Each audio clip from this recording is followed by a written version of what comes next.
Découvrir sa langue de Paulina Panasenko aux éditions de l'Olivier. 2 pays, 2 langues, 2 prénoms, une même femme.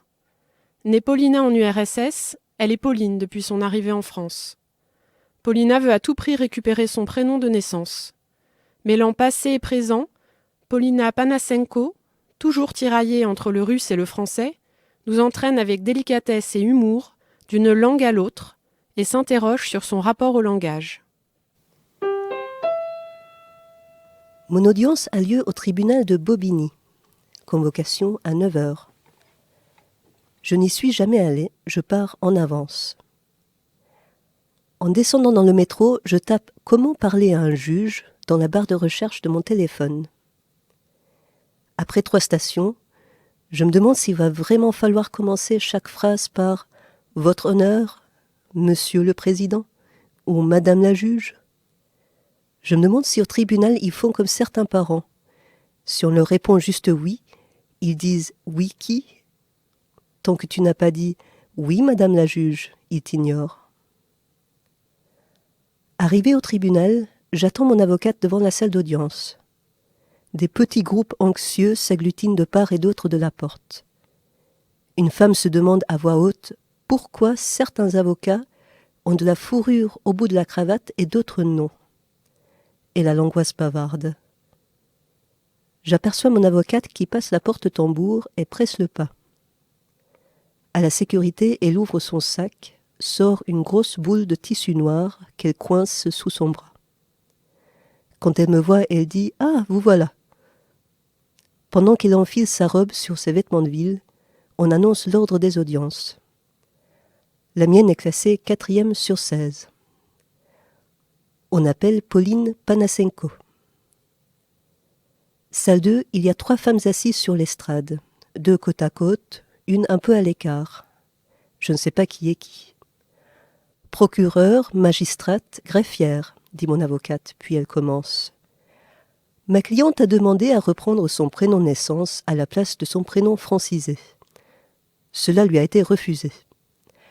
Elle a pourtant prouvé qu'elle utilisait son prénom de naissance dans le cadre familial, amical, administratif et professionnel, et ce depuis plusieurs années. Elle veut simplement que son prénom de naissance soit de nouveau sur ses papiers d'identité français. La demande a été rejetée car jugée dénuée de fondement. Il doit s'agir d'une erreur. Elle plaide, mais elle plaide pour rien. La procureure l'écoute comme une mention légale. Mon avocate se trompe sur le postulat de base.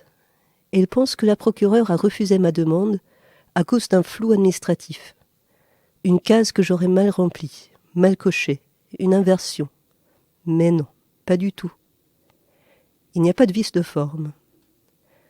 La procureure a refusé parce qu'elle ne voit pas pourquoi un enfant dont le prénom a été francisé peut vouloir reprendre son prénom de naissance une fois devenu adulte.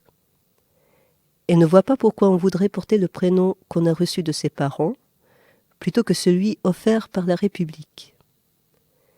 Elle ne voit pas de fondement à ce que, sur mes papiers d'identité, il soit de nouveau écrit Paulina au lieu de Pauline. Elle dit « Mais maître, votre cliente est française maintenant. » Puis à moi « Si tous vos papiers sont à Paulina, eh bien, vous pouvez les changer, les mettre à Pauline. Vous le savez très bien, ça, madame, vous le savez très bien. Vous savez bien, madame, que si votre nom a été francisé, c'est pour faciliter votre intégration dans la société française. Bien sûr que je le sais. C'est écrit sur démarche.intérieur.gouv. Afin de faciliter votre intégration, vous pouvez demander la francisation de votre nom de famille et ou de vos prénoms. Il y a même des exemples. Ahmed devient Alain. Giovanni devient Charles. Antonia devient Adrienne. Kwasi devient Paul.